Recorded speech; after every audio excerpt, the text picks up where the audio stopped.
I was SA'd by my wife's twin sister, and I didn't find out until she told me she was pregnant. Part 1. I am absolutely losing my shit here, people. This is so fucked up. My, Lyndon 24M, wife, Bridget 23F, has an identical twin sister, Sandra 23F. They have always been weirdly close. I just thought it was a twin thing. I had a couple friends that were twins and they were really close. I just figured it was even more standard for them to be even closer when they were identical twins. To give a little background, I met my wife 2 years ago. I work as a bartender at a place my uncle owns. She came in one night and we just hit it off from the word go. She actually asked me out. The romance was a real whirlwind and we got married after just 8 months. Didn't even have a real wedding, just courthouse. She moved in with me because I have a 2-bedroom house I was renting from a different uncle and she was still living at home with her parents. I met her sister right away, and we have always gotten along. The only thing that I ever found weird was how alike Bridget and Sandra were. Honestly, the only difference between them is Bridget is a little more thoughtful with what she says, and Sandra is a little more sassy and crude. Otherwise, they are like the same person. They look exactly alike obviously, but they actively maintain that. They go to the same hairstylist, and get the exact same cut and color on the exact same day. They have been doing this their whole lives. They work out at the gym together, they shop together, they do just about everything together. They like all the same things. We go out to eat together and if it's a familiar place they order different dishes then split them between each other. They have the same taste in movies, music, and all sorts of things. They even have the same taste in men. Sandra was in a year-long relationship that has since ended. I met the guy a few times before they broke up and it was odd. The dude could literally have been my brother. I even noticed we had the same sense of humor. I liked the guy, but I didn't mind when Sandra and him called it quits because it felt kinda creepy. Anyway, this is where things get fucked up. About a month ago we had a small house party over at our place. Just friends, obviously Sandra was there. I had a little bit much to drink that night and was pretty tipsy. Bridget was too. As the night was winding down, the booze really caught up with me and I told Bridget I was going to lay down. She told me Sandra was going to stay over. This was not unusual, she had stayed over plenty of times. I actually expected it because any time they drank they would stay at each other's place. What was surprising was that they were going to watch a movie together. I knew they both had plenty to drink and figured they would just both pass out as like I was. I had just laid down when Bridget came in. She didn't turn on any lights or anything, she got into bed with me. I said, "Changed your mind on the movie?" She just said, "Yeah." Then climbed into bed.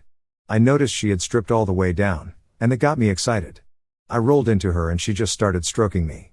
I went along with it and we had sex. Afterwards I fell asleep pretty quickly. I woke up around 5 because I had to use the bathroom. When I came back to bed she initiated sex with me again, which was odd, but I wasn't complaining. I should note we don't use condoms because Bridget is on the pill. I also don't usually finish in her, usually just when we know the likelihood of pregnancy is low. On this night she was insistent I did so both times. I passed out again after the second romp, and woke up around 10 mildly hungover but not too bad, I wasn't wasted after all. Bridget was already up and Sandra had gone home before I got up. We had a pretty normal day. Bridget came on to me again later that next day, and pretty much every day for the next week. We have a fairly healthy sex life and doing it several days in a row isn't that odd. The 3 times in what was essentially one day was, but I just figured she was feeling extra sexy.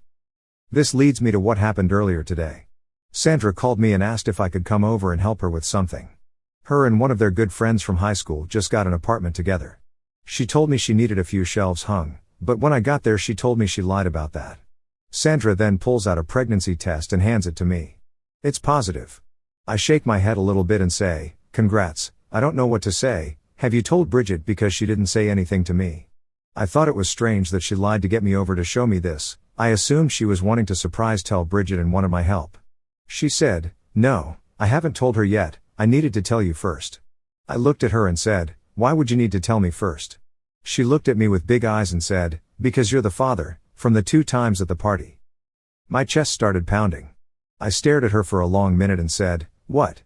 What the fuck are you talking about?"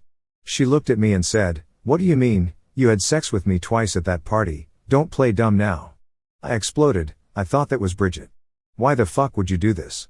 She got defensive and said, "You were flirting and giving me the eyes all night. We were going to watch a movie, but Bridget passed out right away. I wasn't tired so I thought I'd ask you if you wanted to watch." When I came in you weren't wearing a shirt and I don't know, I just got turned on, I was drunk. You didn't seem to mind.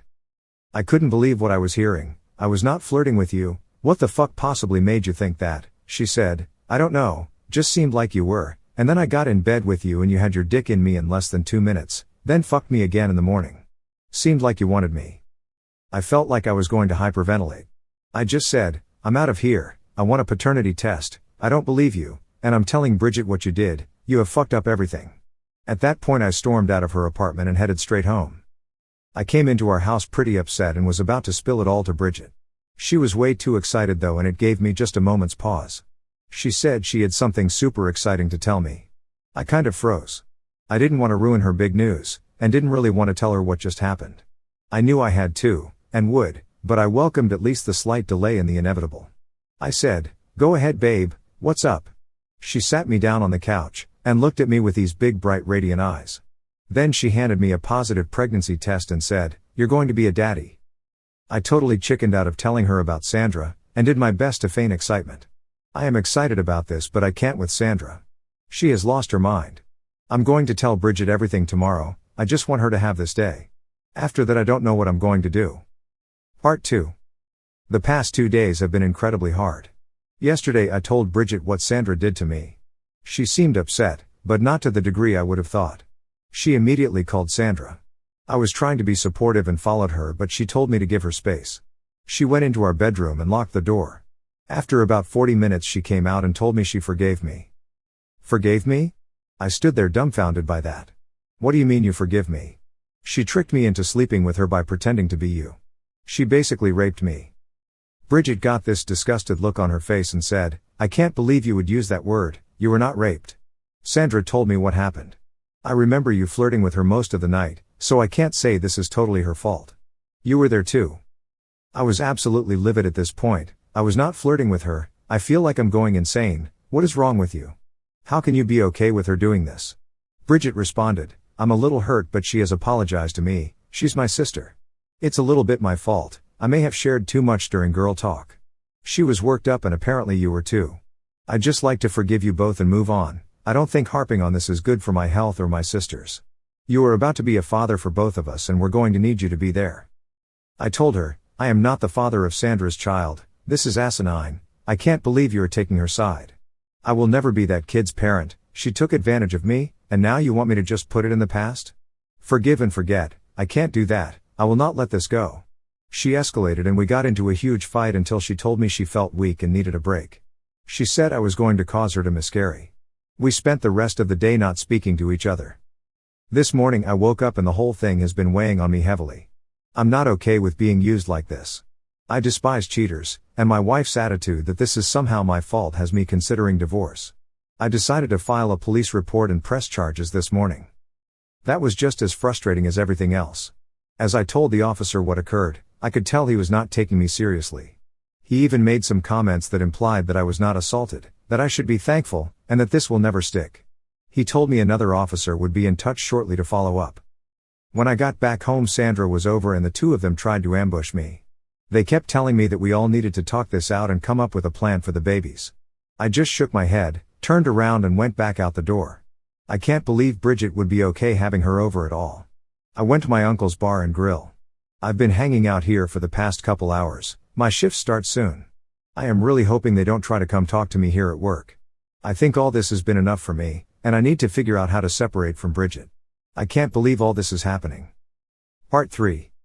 I used my meager savings to stay at a motel for 2 days. My wife was constantly trying to contact me during that time. She was leaving a lot of voicemails, and sending a lot of texts. They were mostly her just trying to get me to reach out. She kept saying she was worried about me and wanted me to come home. The only thing I sent back was me asking that she not come to my work. I told her I needed time and this whole situation is really messed up. On the morning of the 3rd day I got a call back from a detective. They had followed up with Sandra, and with my wife Bridget. The detective told me they would not pursue any charges in the case. He told me that both Sandra and Bridget made statements to the effect that this was planned, consensual, and that I must just be freaking out because they were both pregnant at the same time. He tried to be a little sympathetic to me, and said, if nothing else, you can at least divorce and move on. Their story sounds a little too perfect, and matched way too closely. But this is just a he said she said situation, and unfortunately there's more of them saying their side of things. I finally had it and went home. I needed to know why my wife would side with her sister and lie to the police. When I got there, Sandra was there too. I'm not proud to say I immediately snapped, "What the fuck is wrong with you two? You're lying to the police? You both know what happened that night." My wife started trying to calm me right away. Babe, stop, just come sit."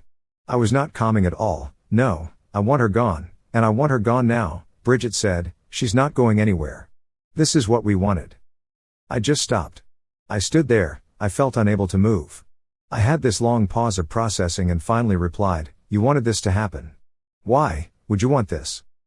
Bridget led me over to the couch. I hadn't noticed, but Sandra ducked out of the room. Bridget took my hand and looked me in the eye. "We have always wanted to have children at the same time, that were the same age. We've been talking about this for the last few months. The party just gave us the chance to make it happen," I said. "You set me up, you are just as bad as her. Bridget, I love my sister, we do everything together, having me means having her and vice versa. That will never change. I love you, but you will always come after her." Just exasperated, I said, "That's fine, you can have each other, I want a divorce." Sandra returned at that point, "Don't be like that." I looked up at her with disdain. "You can shut the fuck up," I said scornfully. "Bridget, no, listen, we want to make this work." "There is no we," I yelled. Bridget lost her cool at this point. "Just stop. You're pissed off, you are going to be more pissed off paying double child support. Fuck this, and fuck you both. I am out of here." I stormed out of the house at that point and just drove off. I went straight to a divorce attorney. That consultation was eye-opening. I explained all the circumstances of my situation. When I was done, he looked at me and said, "I don't think you come out ahead on this one. There ain't much to your divorce, you guys don't have any assets. I can probably do this divorce for about $3,500, if it goes smooth. It's the after that's the problem. From the sound of things, these two will spin anything their way. If everything you said is true, they got you. You're going to be looking at child support for both kids. Even if we contest this all the way to a hearing, I don't see a judge siding with you. Those police statements are not helping you." I left that office feeling defeated. I needed a lot of money, and probably a better attorney than the one I just talked to.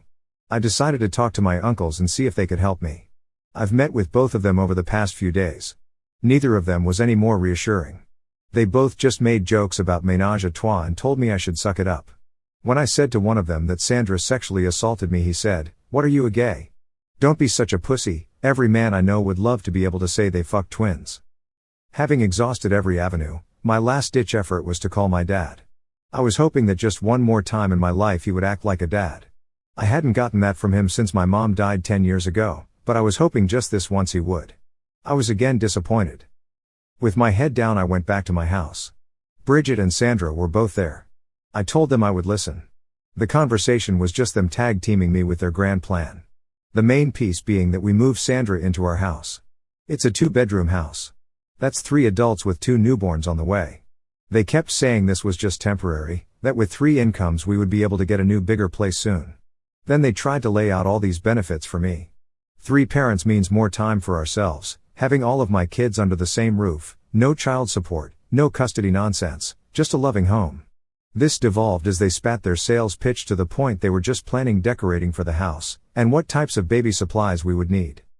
I have been staying in the house at this point with Bridget. Sandra is still at her place for now. I know they've got me in a tight spot. I need to make a decision. I keep wavering between just filing for divorce and taking the bullshit that comes with it, or trying to ride this out a bit farther until I have enough saved to make a better break. I know I'm getting away from these two, they will be the death of me, it's just about how quick I can do this. I may just have to endure for a little while. I think I can handle that, maybe even wear them down some and get a better deal for myself. Part 4. Years ago, my Lyndon 30M wife, Bridget 29F, and her identical twin sister, Sandra 29F, set me up. They had the most extreme twin bond you can imagine. They tricked me into impregnating them both at the same time. I was extremely upset and felt violated. Everyone else told either laughed at me, downplayed it, or told me to man up. I went to the police, they couldn't help. I wanted to divorce my wife, and the lawyer explained how financially fucked I would be. Bridget and Sandra ended up getting what they wanted. Sandra moved into the house Bridget and I rented. During their pregnancies things had at least a sense of normalcy. Sandra had her own room, and Bridget and I shared the other. I knew we needed a bigger place, and that once the babies were born this wouldn't work out at all. I hated being around Sandra, but Bridget always insisted on her joining us for everything. Eventually I just gave in to this being the norm. We got 2 of everything and began setting up Sandra's room as a nursery. The sisters just kept telling me that one of them would sleep in there each night to be close to the babies, which were both confirmed to be boys. We got to the 38 weeks mark, and they both scheduled C-sections for the same day. They were adamant that the boys be born on the same day. The boys, Trevor, Bridget's, and Terrence, Sandra's, were born a few hours apart. I am ashamed of this, but I really didn't want to acknowledge Sandra's child. Once I saw him I couldn't help but fall in love with my son. The 2 babies look so much alike. A doctor did explain that genetically speaking they are full siblings since their mothers are identical twins and they have the same father. Mom spent 2 days recovering after the birth in the hospital. Their mother, Robin 54F, who used to be so sweet to me, now acts like I am some monster who has taken advantage of both her daughters. She was there the whole time, and kept making snide comments that I mostly ignored. Their dad, Kerry 56M, however, has kinda become a kindred spirit over the past few years. That all began in the hospital during the births. I guess I never noticed how broken he was. Robin just never lets up on him, and you can tell he's miserable. The girls are pretty hard on him too, not as bad as Robin but still hard on him. I get it now. He's been doing this for like 30 years. I am starting to feel like he looks, and I've only been doing it a fifth of that time. Once we got home, the mood turned hard. They both seemed to have a lot of needs and were asking me for help constantly. I was trying to be supportive to both of them, even though I still harbored a lot of anger towards Sandra. I wanted to make things work for a while because I wanted the boys attached to me. This kind of backfired on me though, because I didn't pick up on the signs. The twins were grooming me for the life I've been living. It began small, with the sleeping arrangement. I quickly got relegated to couch sleeping. The boys would be in bed with both Sandra and Bridget often. The other thing that would happen is one of them would sleep in the boys' room, while the other proclaimed they needed a break and would sleep alone in the master bedroom. Our arrangement became me staying at home with Trevor and Terrence during the day while the twins were at work. Then I worked nights at my uncle's bar. With 3 incomes, the financial side of raising 2 newborns was easier. While this was physically draining, I was okay with it because it gave me a lot of one-on-two time with my sons. My marriage to Bridget did not recover. While she was still making some effort to play husband and wife, it was very self-serving. She had her sister at home with her, so she leaned on her emotionally. We would still cuddle and have sex, but that was on her terms only. I endured it. It got weird about a year post-birth. One night I was asked if I would get Sandra off. The girls had been talking and Sandra had revealed that she hadn't had much time to date and was getting a bit frustrated. I was against it at first, but they managed to convince me. It was pretty easy. I hadn't had Bridget in 3 weeks when they asked. Everything was fine, but once she got hers, she just stopped. The next day they told me that they thought it best that I not finish, because it would make it weird. As if it wasn't already fucking batshit crazy. 2 years went like this. I was relegated to butler/living sex toy/daycare. They weren't mean, they were manipulative. I didn't even realize it at the time. I would get used until I became really depressed, then Bridget would pick up the sex frequency and Sandra would start finishing me off. The affection would also pick up. I'd get compliments, they'd come home with a gift or something for me. Take the kids out for a whole day and tell me to enjoy the game. I only agreed to not divorce and run because I was trying to save myself financially and have a shot at custody of Trevor. I had completely lost myself in this process, and didn't even notice that I was becoming a shell of my former self. Then it took another wild swing. Both Bridget and Sandra moved up to manager positions at work. The raises were good, and they decided we finally needed a bigger place. We found a 4-bedroom house to rent. It was spectacular having my own bed, and designated play space for the kids' things. For the first time in 2 years we weren't living in clutter. It was at this time they became overly nice to me. I thought it was because we had more space and that made things less stressful. I had one of them taking me to bed seemingly every night. That lasted a few weeks. Then they told me they were both pregnant again and things immediately went back to normal. You would think that would snap me out of my fog, but it didn't. I went along with all of it even longer. I was back to being the live-in nanny and butler. I thought everything would be okay. I had the boys and soon would have 2 more kids. Bridget and Sandra made a special appointment at the 12-week mark to determine the sex of the baby. This is almost as early as this can be done with ultrasound. I thought it was premature and also asked if we could be surprised. They let me know that was completely out of the question. The day of the ultrasound I was not included. When they got back, it was just minutes before my shift and I was trying to get info out of them. They just ignored me and said they didn't want to talk about it. I had to go to work and wonder, knowing everyone would be asleep when I got home. I got home at my usual time of about 1:30 a.m. No one was still up, but they had left an envelope on the table. I opened it up and it showed that Bridget was carrying a little girl and Sandra another little boy. I was excited. I always hoped to have both boys and girls. The next day I was watching the boys, and decided to take them out to lunch in the afternoon. When we returned, Bridget and Sandra were both home. This was highly unusual. They seemed to be having a lot of discomfort. I asked them if they were okay, and Sandra said, "We're fine, just supposed to take a day and recover." I responded, "Recover from what?" Bridget began, "Look, I don't want you to get all upset, so can you just not? We had to abort."